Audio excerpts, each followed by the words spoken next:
This was the limit of the Roman Empire.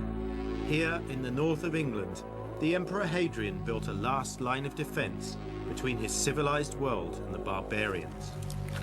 But by the 5th century, Rome itself was threatened by the barbarian hordes, and the legions had abandoned Britain. We call the centuries that came afterwards the Dark Ages, a time of ignorance and savagery. When the Romans left Britain, they took their money with them. It was to be the last single European currency for 1500 years. But almost immediately, a new people began to make their presence felt. But in 1982, a gold medallion from the 5th century was found in a field in Suffolk. Carefully inscribed with foreign letters called runes, it reads, "This she-wolf is a reward to my kinswoman." The meaning may be mysterious, but the significance is clear. A new language is being spoken, the language that was to become English. Have your passport, please, sir. Today, English, one of the most widely spoken languages on earth, is Britain's greatest export. It's the language of international commerce and modern communication, yet its roots lie deep in the so-called Dark Ages. Who were the people that gave us this gift? Where did they come from? I'm going on a journey back into the darkest part of the Dark Ages, and I'm looking for the people who gave us this language and who gave us so much more. This is northern Germany, near the North Sea ferry port of Bremerhaven. The people who lived here used a runic alphabet, just like the inscriptions on that Suffolk medallion. The line between the sea and the land has been blurred here for millennia. Today, a dike holds back the tide, but 1500 years ago, the people on these salt marshes lived under the constant threat of the sea. Now, although this may not look like much today, this is the site of the old village of Feddesen-Veerde. It was built on a mound to protect it from the sea. But then, around 450 AD, it was abandoned. Who were these people? Why did they leave? And what I really want to know is, where did they go? So who were the people that lived here? They were called Saxons.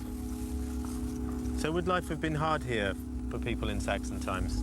Yes, certainly. Probably by the age we're in now, we would be considered to be old men already. Were they warriors as well? They were certainly warriors, but they did not face any attack here.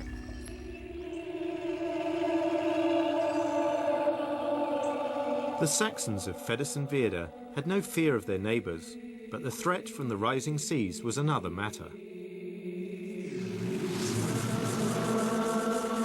When the settlement was excavated, there emerged the story of a community which had managed to find a way of living on these precarious islands of mud for hundreds of years. Surprising to see these combs, because I suppose a lot of people tend to think of the Saxons as being unkempt people.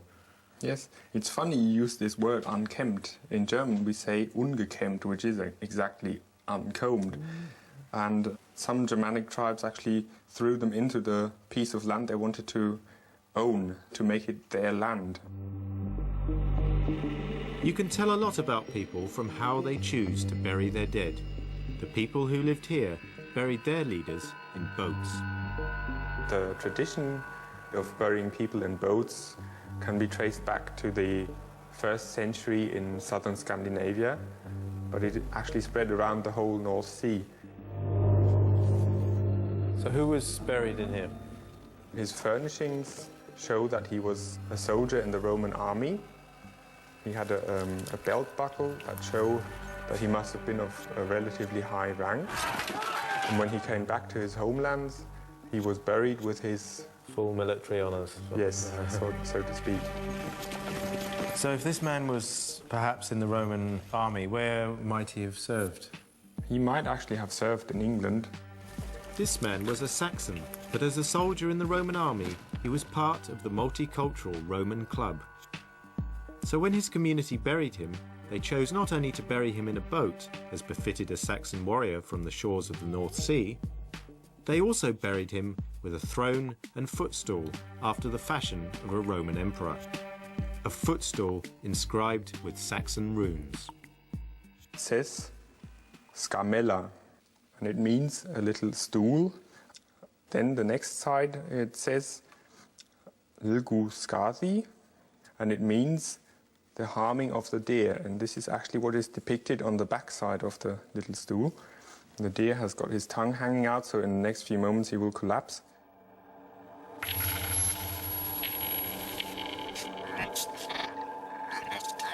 Here lay a Saxon warrior who may have served with the Roman army in England, buried in his homeland, traditionally in a ship. With him, in his grave, a stool inscribed in the same runic alphabet as that mysterious medallion from Suffolk. A runic medallion that had itself been copied from a common Roman coin commemorating the founding of Rome, but with an added runic message. The Dark Ages were a time of shifting cultural identities and of upheaval. We know from pollen evidence that the climate at Fadas and Vida was changing. The sea level was rising and the fields were flooding. It became impossible to live here anymore. These marshland Saxon villages vanished suddenly during the 5th century. The Saxons had to move on, but where to? It's a long and dangerous journey from here across the North Sea to the British Isles. Mainland Europe offered little more than a landscape of shifting populations and tribal competition. These huge rivers were once the highways and the boundaries of the Dark Ages. I'm going further north towards Denmark to a place that was once the home of another people, the Angles. The Angles came from the Jutland Peninsula in what is now southern Denmark. It was from here that they moved as the Roman Empire fell apart. They too were a people with a maritime tradition. This is the Neudum ship. It is one of the oldest known rowing vessels from northern Europe. It was found preserved in a peat bog where it had been deliberately sunk in the Dark Ages. And when the timbers were dated, scientists were astonished to discover that this skillfully made ocean-going ship was built 100 years before the Saxons left Fadas and Vida. It demonstrated beyond doubt that Dark Age tribes had sophisticated shipbuilding skills. The Neudum ship had a turbulent history. It was found in a place close to here, now north of the border. And we think it's part of loot, which has been put as a sacrifice into a lake after a battle which was won by the local population. And who was the god that they sacrificed it to? Odin is the god of the war, so he should have got it. Odin claimed the spoils of several vanquished armies in this peat bog. We found hundreds of these swords together with the ship. All the weapons showed the scars of war. You see these hacks here, these small hacks? Those shows traces of the last battle.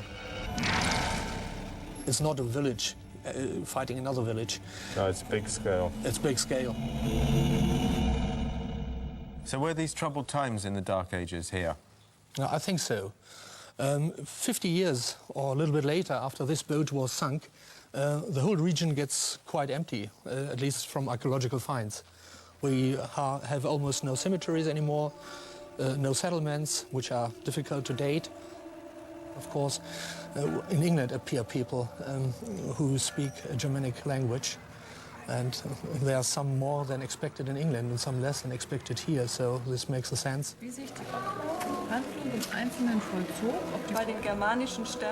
The people were leaving. What were the main reasons, do you think, why they left? One is the climate. It seems as if from the 3rd century onwards it gets cold and wet. Another push factor could be the wars. This is just one example for this, all these weapons. There was a wartime which also might move the people. And you think that this could have acted as quite a good cross-channel ferry between Germany and There England? could be better ones, but if you don't have anything else, this would work as well. Even this boat, I wrote a simulation program for this. It would be able, in 9 years, 50 boats would transport 30,000 people to England, no doubt. What kind of ship would you need to migrate? Travelling the seas in an open boat was a journey fraught with danger. Being in a rowing boat wasn't easy, but what was the alternative? There is little archaeological evidence of actual Anglo-Saxon ships, but historic ship expert Edwin Gifford believes they may have mastered a crucial technological innovation. So he made a replica of a Saxon ship to put his theories to the test. To the level. So how proud are you of this boat? Well, we're very pleased with it. Yes, we are really rather proud of it too, I suppose, privately, as it were. Yes, I think the main reaction really was a great admiration for the blokes that worked it up in the first instance, you know, the Saxons themselves. The manoeuvring is remarkably good. I think of a rather long, narrow boat with a straight keel. She does very well. Amazing. Do you think the Saxons and Angles would have migrated to this country in boats like this? It's not so far different from this. I mean, the same sort of boat, yes. Whether they had sail or not, of course, is a point of debate. Probably they did. The sail and the ability to tack to sail into the wind would allow ships like this to cross the high seas and return home. So where did they get their boat building skills from? From the Romans? No, I don't think so. It developed somewhere in the Baltic with boats like this, which were very stiff and strong. And the trick of it is that everything's clamped together with these rivets. There's nothing able to slide on each other. Whereas earlier than that, these have been sewn or wooden pegs have been used. Edwin Gifford's Saxon ship is fast, seaworthy and manoeuvrable. It seems to be clear that the Angles and Saxons would have navigated across the North Sea with ease.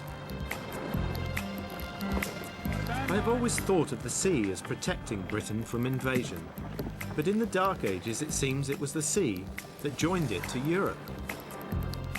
Britain was surrounded by a natural highway that gave easy access to invaders, leaving the people already abandoned by the Roman legions unprotected and vulnerable, just at the moment when barbarians from northern Germany were looking for a new home.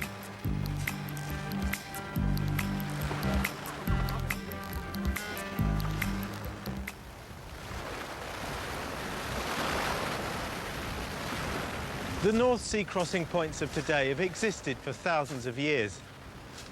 In the Dark Ages, people would have arrived on these shores at points just like this.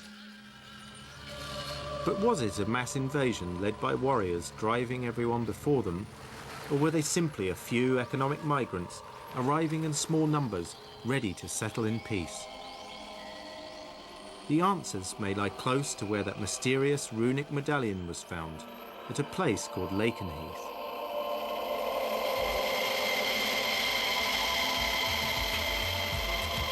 Today, it's the site of a very different band of warriors. It's an American military airbase. Lakenheath has been an airfield for more than half a century, but the area's connections with the military go back thousands of years. Iron Age, Celtic and Roman armies all watered their horses here. The clearest indication that Germanic invaders were here is in the name, Lakenheath, which comes from Lokenheit, a Saxon word meaning the landing place of Laker's people. This landing place became, for many, a final resting place. Here, in the heart of what, for all intents and purposes, is a small American town, lie warriors of the Dark Ages. But not just warriors, because they buried their families here too. These people were pagans. They buried their dead with an extraordinary range of objects, from combs and brooches to fully grown horses. So what kind of things have you found here? Well, on the cemetery, we've found various objects. We've got, for example, this, which is an iron spear from an early Saxon grave, a male grave, probably 6th century. There are various different types of spears that can be dated to a certain extent.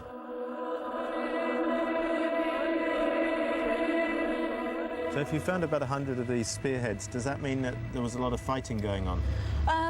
Probably not. We haven't found any evidence in any of the people, in the bones of the people, that anybody suffered any kind of real trauma. So we think this is probably to say how important the person is rather than an indication that they're going out and killing people.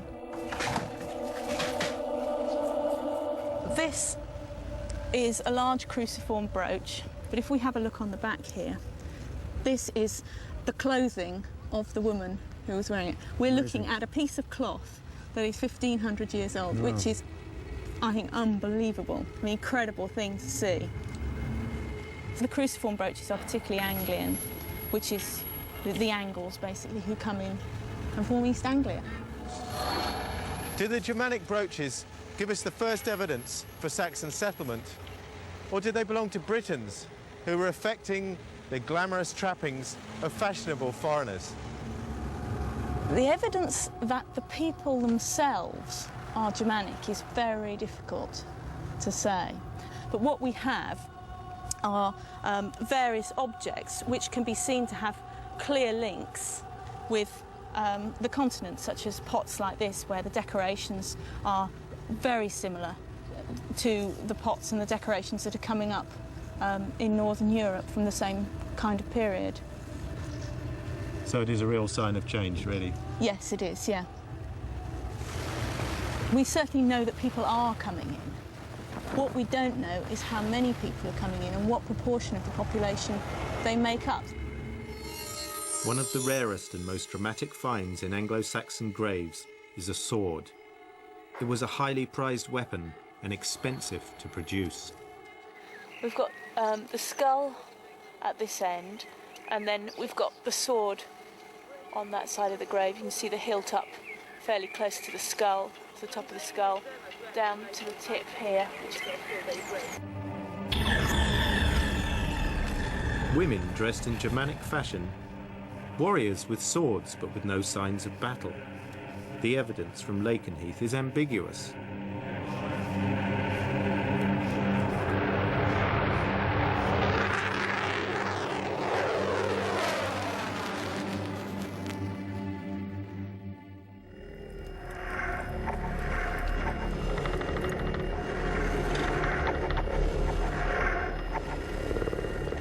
But if I can't be sure exactly who they were, I can at least discover the talents and skills they brought to these shores. To understand a people who didn't write things down, we have to search for clues wherever we can find them. At first sight, a Saxon sword blade seems a simple object, a piece of sharpened iron. But the right person can read a sword as easily as a book.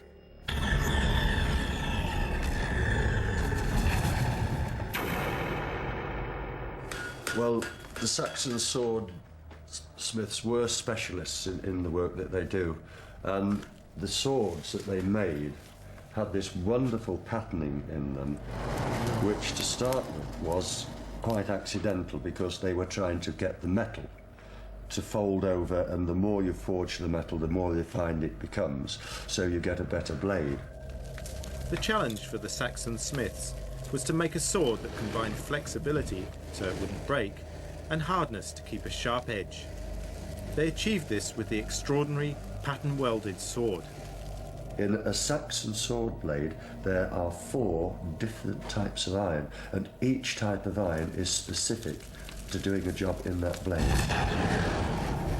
Cutting edges that go all the way around the blade and are welded in are made out of non-phosphoric iron and a medium carbon steel, so that you get a hard cutting edge.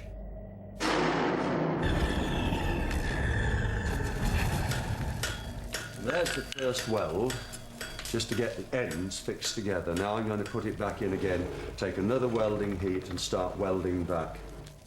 If a Saxon smith came into this workshop now, he would know exactly what I was doing. And he'd feel right at home. He would say, but you don't want to do it that way.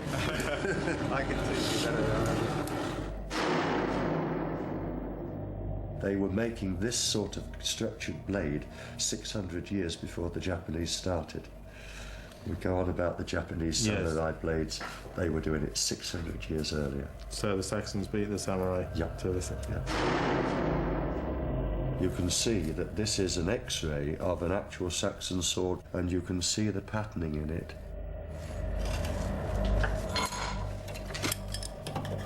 To get your patterns, you twist your metal. And when you've done all these, you then weld those four together into one piece. So from start to finish, how long does it take to make a Saxon sword? I would say on the average somewhere around about 80 hours work to forge the sword. At the end of a man's life, what would happen to his sword? This is the fascinating thing about it, is that they buried them with them.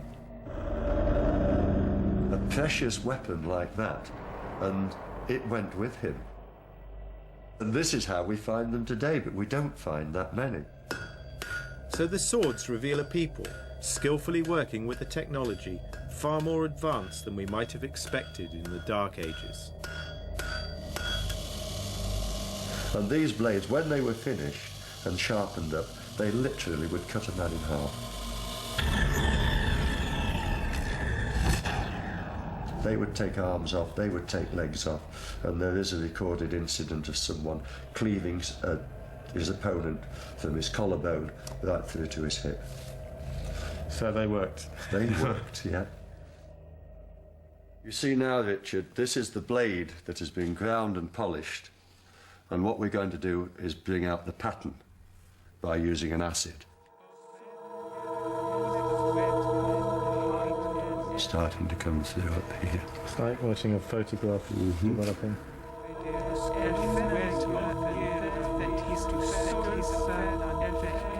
What do you think of the fact that such a thing of beauty can have such a destructive effect? That is the sad part about it all, really. I tend not to dwell on that. I look at it as a work of art made by a craftsman that knows his job. The Anglo-Saxon craftsmen were highly skilled in metalwork, but because their ships and houses were built in wood, they have left us with little more than shadows on the ground. I want to know more about the ideas they brought and discover whether, as my old school books claimed, they lived in hunger, poverty and dirt. Did the Angles and Saxons who came to these islands 1500 years ago come in force displacing a local population, or did they arrive in small numbers eager to assimilate? A chance discovery in this North Yorkshire sand quarry offers some surprising answers. Right, well, we came here first in 1978 because someone found an Anglo-Saxon grave during quarrying. And so we came in, started the excavation, but it was a time when there was virtually no evidence of settlement. One of the big problems of Anglo-Saxon England, it was populated by dead people. There were no living. Just cemeteries. Just cemeteries. But at West Heslington, for the first time, they have documented an entire Anglo-Saxon world, although there's nothing to see on the surface. For the first time, we've managed to excavate a complete cemetery and a complete settlement. For the most part, we have the most complete picture of an early to Middle Saxon settlement that we have from anywhere in this country. Now, we're coming into the cemetery from the eastern side, and this sort of platform here was occupied by a major Neolithic monument, a henge with a ditch and bank around it, and entrances on either side. Yes, there's a real corker. This is a real traditional Anglo-Saxon burial, this one. Just as at Lakenheath, this site shows a continuity of occupation since the Iron Age. The cemetery contains 220 burials, uncovering 4 centuries of Anglo-Saxon settlement.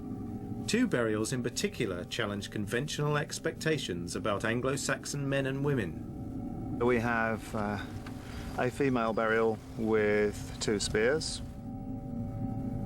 and then we have a very definite male burial with brooches and beads. What we can be sure of is that the traditional view of, oh, this one's got lots of brooches, it must be a girlie, and this one's got weapons, it's a chap, is no longer acceptable. So, how do you know they were Saxons? The population in this part of the country we would consider to be Anglians rather than Saxons. How many of them are actually continental? It's certainly not more than 20%. There was a population of perhaps 1.5 million people on these islands when the Romans left. Just how many migrants would it take to make a major impact? I'm quite happy that we are dealing with relatively small numbers of people, but maybe arriving over quite a long time, maybe over 200 years. But the real problem is then, why does everybody then look like an Anglo-Saxon when we dig them up? I believe that we can explain away the rapid adoption of Anglo-Saxonness on the grounds that it was a deliberate attempt to break those Roman traditions. So how many people do you think would have lived there at any one time? Probably about 100. We've got about 200 buildings, but of course they're spread over 400 years of activity. Yes. But the plan of the settlement shows tremendous organisation. So the centre of town, I think, was this bit down here. This was downtown. Yeah. All the houses here seem to have been planned to the same few designs. It's almost as if there's an Anglo-Saxon Mr. Wimpy or Mr. Barrett out there who has a book of building plans, and you choose whichever one you like. It's interesting enough that that occurs on this site, but it's quite remarkable that that occurs throughout early Anglo-Saxon England. They had plenty of meat to eat, all round a good and varied diet. They're eating wild fowls and they're hunting and gathering as well as growing crops out in the fields. And they're managing that landscape as well. So it doesn't sound really like the Dark Ages. No, I think the Dark Ages is the worst accident of naming that's happened to the past. It's a ridiculous concept. They were doing terribly fine. I mean, just one object. We had 800,000 animal bones. This is just a cattle toe bone. Is that a cat? Yep. So this is a kind of equivalent to a China cat that people buy today. They put it on the mantelpiece. Or somebody's just carved it for fun. When we started working here, the view of early Anglo-Saxon England was of a primitive pagan society living in scruffy little farmsteads, eking out a living in the land. We now have huge villages populated by relatively well-off people that are clearly in communication and trade with people not only in this country but abroad. And without that sophistication at this point, Anglo-Saxon England could never have developed. The trading routes of the Dark Ages were the seaborne routes of ideas and skills, and the traffic was not just one way. Whatever we call them, and they certainly didn't call themselves Anglo-Saxons, these newcomers from the east were to dominate life on these islands for 400 years. West Stow in Suffolk is the site of an early Anglo-Saxon village. I've come here because I want to try and get a sense of what it felt like to be an Anglo-Saxon. And it seems to me that the reconstructed village of West Stow is a pretty good place to start. West Stow was an early Anglo-Saxon village in a landscape that had been managed for hundreds of years. It would have been self-sufficient at a time when markets and towns were unknown to the newcomers. Today's Anglo-Saxons are part-time enthusiasts. We think that at any one time there are around about 30-ish people living here, probably an extended family, probably of 3 generations. It seems reasonable to think there were similar settlements in the area. Nice thing about this, it's rather like the Black & Decker workmate of its time. Yeah. Except, of course, here you can move the wood around any direction you like and grip it immediately. They were anything but crude. Their knowledge of the material they were working with was immense. their skills were immense. You've only got to look at some of the metalwork and some of the woodwork and the jewellery and stuff from the period. If I've got to live at any time during the Dark Ages in any place, I think I'd quite happily settle for here. The village appears isolated today, but in Saxon times it would have had close links with the outside world as part of the largest of the Anglo-Saxon kingdoms, East Anglia. This is a cowrie shell, which you're probably familiar with. And this, of course, has come from the Red Sea or the Indian Ocean. And I think it's important to realise that a village like this was not totally out of touch with the rest of the world. Somebody, somehow, got things like this and things like ivory, and possibly also the garnets, which may be in this brooch. It's a Frankish brooch, not an Anglo-Saxon brooch at all. This is a bit strange, isn't it? It's an iron thing, and it's obviously possibly a key. I think this one could have functioned as a key, but there are a lot of much bigger ones made of bronze with quite elaborate ornaments on them, and they're usually called girdle hangers. And the fact that a woman is buried with a bunch of these things shows that she was a woman who had some authority. Women had rather more independence than they had had in the previous Roman period, or indeed perhaps than they were to have in the later post-conquest Norman period. Life in Anglo-Saxon Britain was not always peaceful. With many kingdoms in competition, there would have been occasions when the men of the village would have been called to arms. Anyway, the shot they'd be aiming for, judging from the skeletal evidence, is to bring a blow in onto the skull, towards the front of it with the tip of the sword, so it cuts down through the skull to just above the eye, and hopefully that's enough to destroy your enemy's brain and kill him without you actually getting your sword jammed in his head. I wouldn't want to inconvenience you by doing that. The Anglo-Saxons didn't bring books. Their stories, myths, laws and legends were carried with them in their heads. Their greatest legacy to England is the language. Is that why the Saxons had so many combs? Yeah. Get the nets out. Clean hair. You and I are speaking to each other in English. And that English, although I think it would have been difficult for an original inhabitant of West Stow to understand us, is nonetheless the same language. We don't speak Latin, we don't speak French, we speak English. And that's the language that arrived here in the 5th century with the Angles, the Saxons and the Jutes and all the rest. The echoes of our past still resonate today. Most of the words in English have Anglo-Saxon origins. Even the name England is derived from Angle. Chwet, we gardena in Jerdagum. Theotkunningas rum jufrunon, hu da evelingas ellen fremedon. In the 7th century, the villagers of West Stow were caught up in a crisis that was to change the culture of England forever. The seas that brought their ancestors now ferried Christian missionaries from Ireland and Rome. The Anglo-Saxon world was about to be caught up in a battle between a pagan past and a Christian future.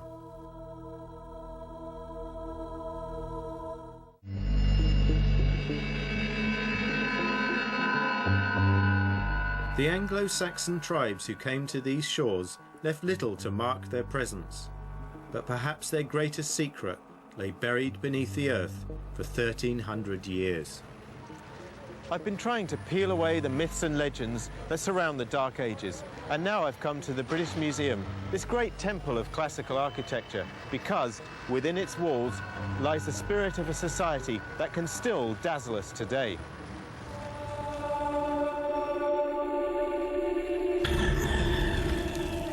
By the 7th century, there were 7 Anglo-Saxon kingdoms vying for supremacy, all with kings armed with family trees to prove their legitimacy, claiming ancestry from both Roman Caesar and Odin, the pagan god of war. Anglo-Saxon society was transformed by the arrival of Christian missionaries. The notion of one god and one king would provide a powerful force for change. This is the Sutton Hoo treasure, the crown jewels of the Anglo-Saxon world and the grave goods of a pagan king, and they reveal the struggles of that crucial moment in English history. This isn't the kind of thing a person would normally expect to associate with the Dark Ages. The workmanship's fantastic. No, it's absolutely amazing. No, I mean, this is your real top-of-the-market object. I mean, the workmanship on it, the way the garnets are cut, you can see here, and the way they've set blue stone, mille-fiori, blue glass, in as precious jewels. I mean, it's quite a remarkable piece. We say it's a shoulder clasp, a pair of shoulder clasps, and they would have been worn literally on the shoulder like this. It opens on a hinge. If I just break it like this, you can see the hinge coming up. There's no doubt that the shoulder clasps are made en suite, if you like, with the purse lid, certainly. And then if you accept that the purse is worn on the belt that carries the great gold buckle, you've got these three extraordinary pieces of, I mean, what you could call sort of civil ceremonial gear, which are in direct contrast to the helmet, the shield, and the sword. I mean, all this is an expression of disposable wealth and a sort of confidence in the continuation, if you like, of a dynasty. I mean, it's the king is dead, long live the king. We can afford to put all this stuff in the grave. The Sutton Hoo treasure is an expression of early Anglo-Saxon kingship. The body of the king was never found, but the burial has been dated to 625, suggesting that here lay King Redwald, the last of the pagan kings and the first overlord of England.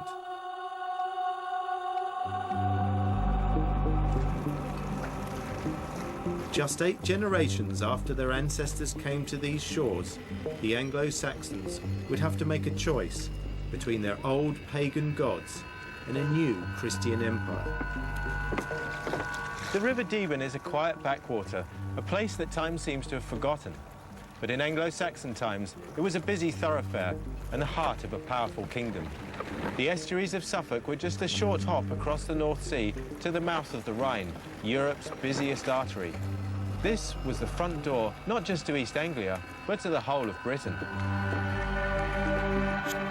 It was from this river 1400 years ago that a royal sailing barge was hauled up onto the shore. It was then dragged up a 300-metre slope to the ridge above, where it was to become a coffin fit for a king. At the edge of this plateau, overlooking the estuary of the River Deben, lies a group of low circular mounds. These are the Sutton Hoo burial grounds.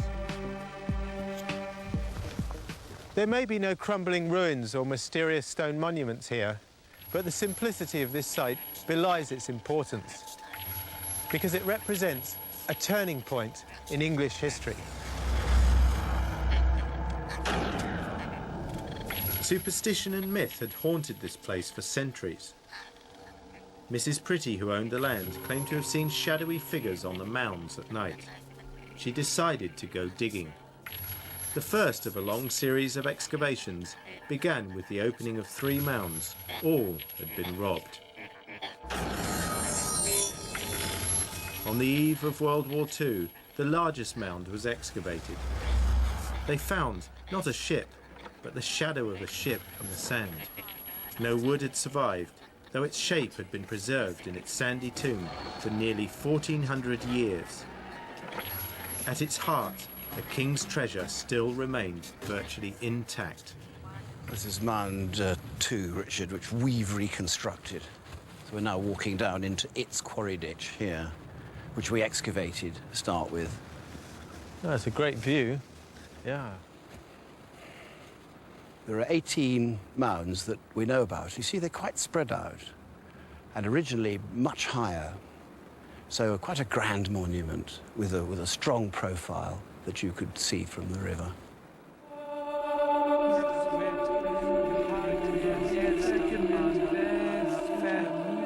The people who were living here definitely had ancestral connections. I mean, whether or not you believe in large-scale or small-scale migrations, I don't think there's any doubt that the Angles of East Anglia were related or had relatives and may even still have had land in places like Jutland and Denmark.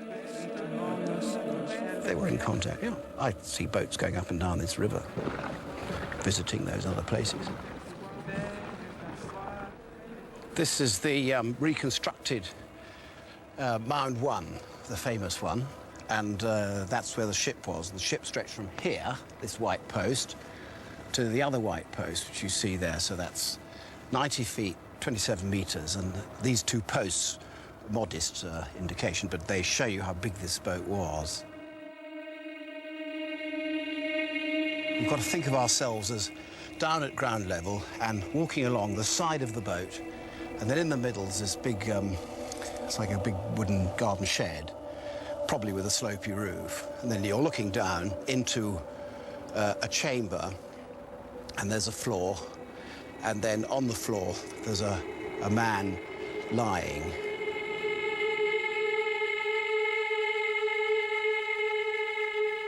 The man is lying here with his feet that way to the east and his head here. And at this end of the chamber you have the sort of regalia, the sceptre, the standard. His shield is up against the wall of the chamber. And then the sword, and then the helmet about here, which then broke into lots of pieces. A pile of silver bowls, and then bundles of spears, so all the weaponry's up that end.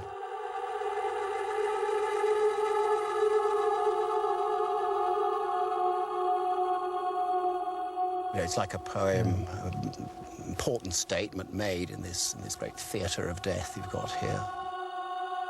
Each of these objects is also laden with symbolism. So you have things like the great gold buckle with its writhing snakes, which say, back off, you know, I am protecting this person. And you've got the shoulder clasp with their beautiful inlaid garnets, which say, this is a person for whom, of whom the Roman army would have been proud. And then you have piles of silver bowls which are made in Constantinople, and these say, and you know, they're of the same rank. They're in equal terms with the Byzantine emperor. So the whole thing is full of allusions: boats, travel, gold, riches, power, leadership, contact, Scandinavia, our friends across the North Sea, France, our friends, or perhaps our enemies, across the Channel. 30 years after the first Christian missionaries arrived from Rome, most of England was converted, but not all the kingdoms embraced its potent message. This is the pivotal moment, I think, that's expressed here. It is very short-lived. And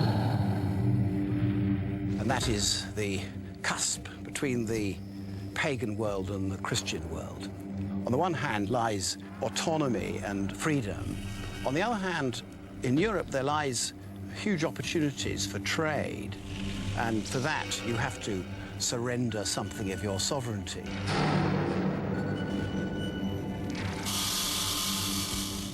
I think at that point there were battles. And maybe it's battle that does decide. If the God mighty in battle is on your side, then that's a sign of what the future ought to be. The future lay with the Christian kings. Soon there was to be one God and one king ruling England. So this is, for me, one last demonstrative occasion, an attempt to build a pagan kingdom in East Anglia. And that's why these mounds have been captured here. That's why it's such a sort of precious monument for us. The moment passed, East Anglia became Christian, and Sutton Hoo was left as a place of myth and legend, but one which held darker secrets alongside its treasures. Victims garroted, beheaded and occasionally dismembered lie in clusters around the unconsecrated burial mounds. Their bodies decayed, but their dying agonies are frozen as shadows in the sand. Sutton Hoo had become an execution ground. So these burials round Mine 5 were not human sacrifices, but they were people who were hanged by the Christian kings, perhaps for being deviant or disobeying the new rules. And this became a savage place. What had once been the burial ground of kings became a place of execution for the new regime. The combination of kingship and Christianity would transform the Anglo-Saxon kingdoms and forge the English nation. The Anglo-Saxon signature is indelibly written in the patterns of the English landscape, in our maps and our manuscripts, our dictionaries and our culture. But who were they? It seems there is no easy answer. Immigrants and the local British together created a culture and place we call Anglo-Saxon England. They didn't live in a dark age. It was an age of opportunity and change. Its engine was trade and the merging of ideas and people. They acknowledged their debt to the past and saw, in the future, possibilities. But soon their world would be overwhelmed by new ideas and new waves of barbarians from the east.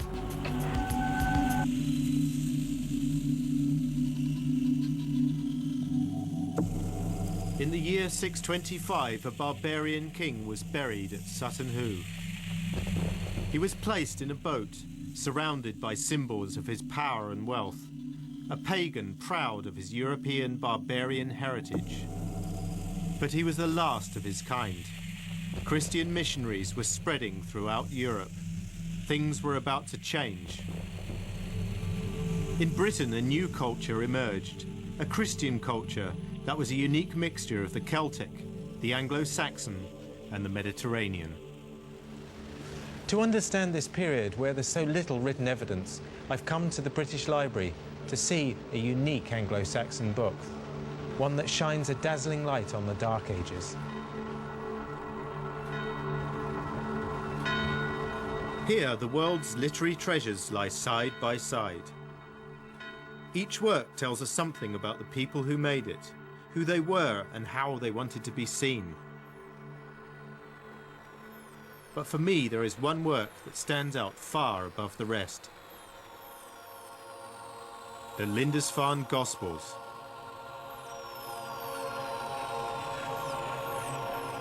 This book not only demonstrates the extraordinary skills of Dark Age Britain, it's also the perfect example of what that melting pot of a society was able to achieve.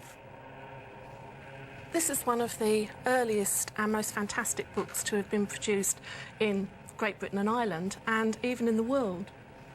It contains the Gospels of Matthew, Mark, Luke and John in Latin, which was the language that was commonly spoken throughout Europe at that time. To me, the most amazing thing about it in many ways is that it's almost entirely the work of one person, one artist scribe, and it would have taken at least 10 years to produce something of this sort. I mean, just on a technical level, I mean, this doesn't look like paper. No, it's vellum, which is prepared animal skin. So first catch a cow, then you have... Just the one? No, you've got about 150 here. If you look at the pigments, you've got a whole range of materials. The yellow is arsenic, so you had to be very, very careful when you were dealing with these materials. And the orange is a toasted lead, which often turns into a black or silver. It's incredible, and I just can't believe how strong the purple is after this time. Yeah, the purple's cool. That seems to be a vegetable extract, and you can get it to go from red to blue and all stages of purple in between. If you add stale urine, that gives you a nice rich red, for example. So it's an amazing act of chemistry as well, to be able to work out how to handle all of these things. So what can we tell from these 2 pages about the book and its meaning at the time? OK, you look at this page and you think, what has happened? A group of peoples coming together with very different cultures, pagan, Germanic, Romano-British, Celtic. The script that you see here is basically a version of Roman square capitals, the sort of things that you would have seen on Hadrian's Wall, etc., at that period. But what have they done? They've actually grafted on these very angular, strange, square shapes, bar gate M's, etc., that you get in the runic alphabet, which has an almost magical context for them. And you can see that they're saying, we're the heirs of Rome. We've arrived. We've absorbed everything they had to teach us, and now we're carrying that forward in our own way. With the carpet page, this is a Coptic prayer mat. It's actually presenting your act of prayer and dedicating it to Christ, who is actually present there in the cross that is almost mystically embedded in the ornament. This speaks of Celtic textiles. The frame of it speaks of Germanic metalwork. If you look at the O, for example, you can see this whirling, swirling mass of Celtic spiral work that goes right back to the Iron Age. This isn't ignoring the Celtic tradition of Ireland. This is actually paying homage to that, to the Coptic world, to Rome, and to the Germanic peoples at the same time. There was nothing else in Europe that came close to the achievement of this book. Like those treasures at Sutton Hoo, it represents the very best of pagan art and craftsmanship. But unlike those East Anglian riches, this work venerates a Christian god rather than a pagan king.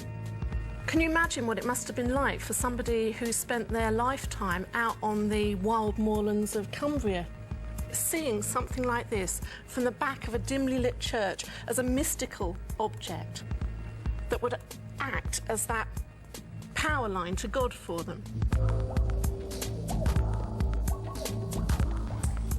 Only a few generations before, the Anglo-Saxons were neither Christian nor literate.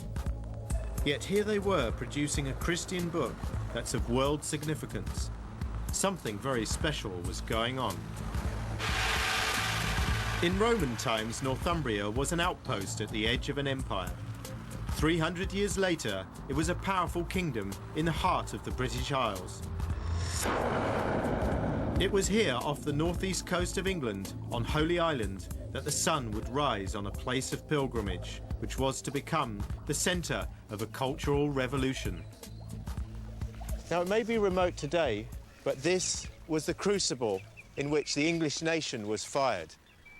In this windswept and isolated place, cut off from the mainland twice a day by the tide, a monk called Eadfrith devoted every working day for 10 years producing the Lindisfarne Gospels.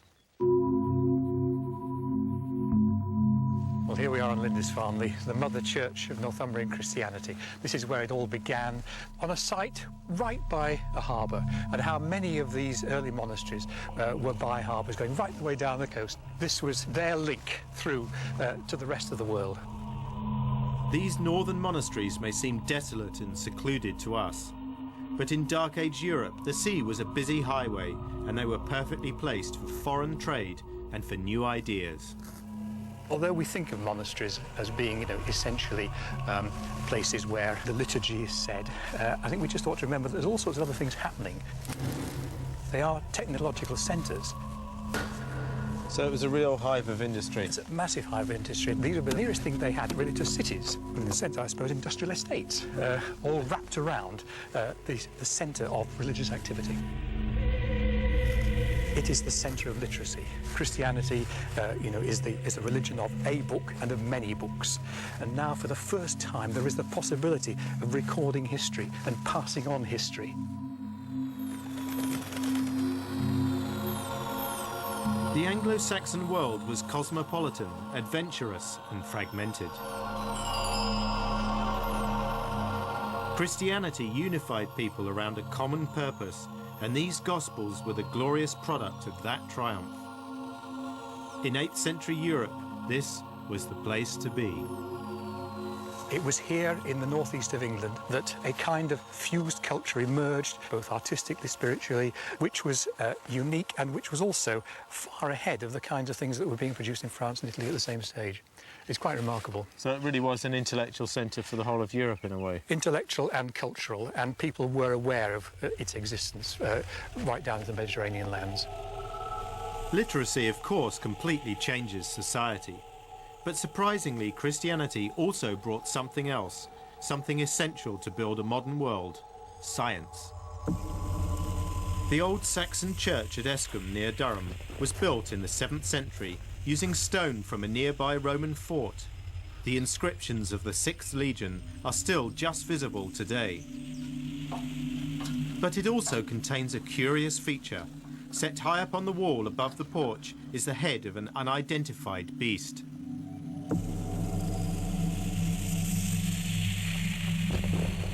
It's a sundial, the earliest English sundial in its original position.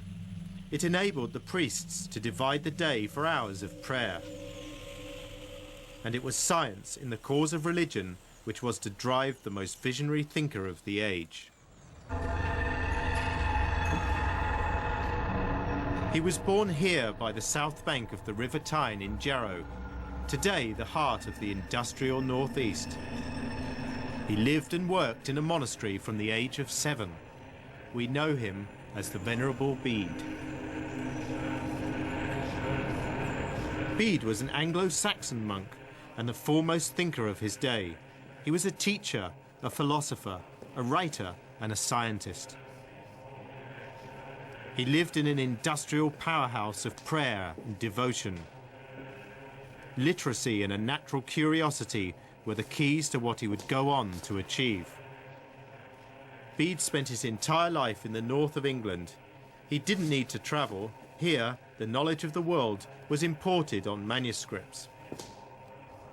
Jarrow in the Dark Ages was a European cultural centre, at least in Bede's day.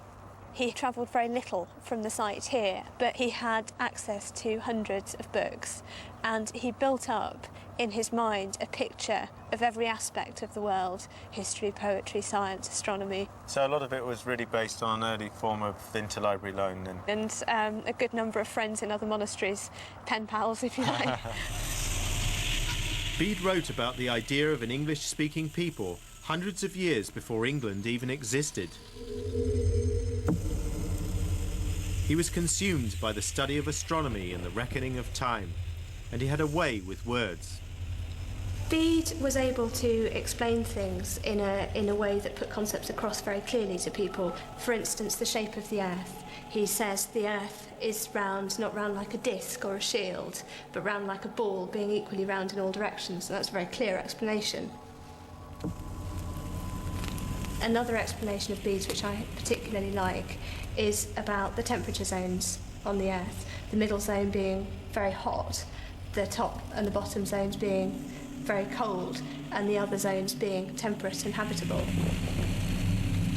He talks about being near a very hot fire on a very icy cold winter's evening.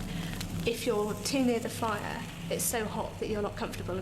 Likewise, if you're too far out in the cold of the wintry night, you don't feel the benefit of the fire and you couldn't survive that either.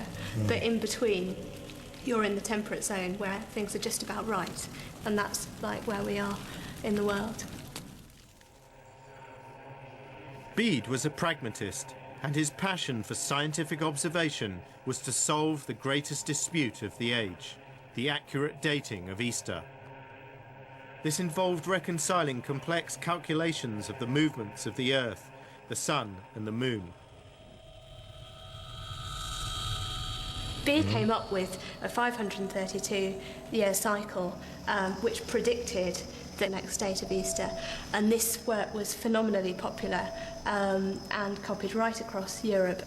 So you're saying his scientific curiosity was really driven by a religious motivation? Very much so, yes. Bede's pursuit of knowledge was always for a practical purpose. In resolving the date of Easter, he had noticed the effect of the moon on the tides. This was 1,000 years before Isaac Newton used the term gravity to explain the phenomenon.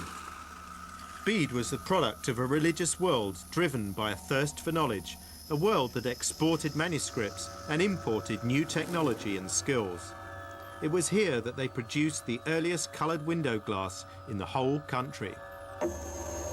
This is an Anglo-Saxon window containing Anglo-Saxon glass. The light shining through gives you a wonderful sense of colour, and it would have been probably quite unlike things that people had seen before, so I think the impact would have been very stunning. It would have been quite magical.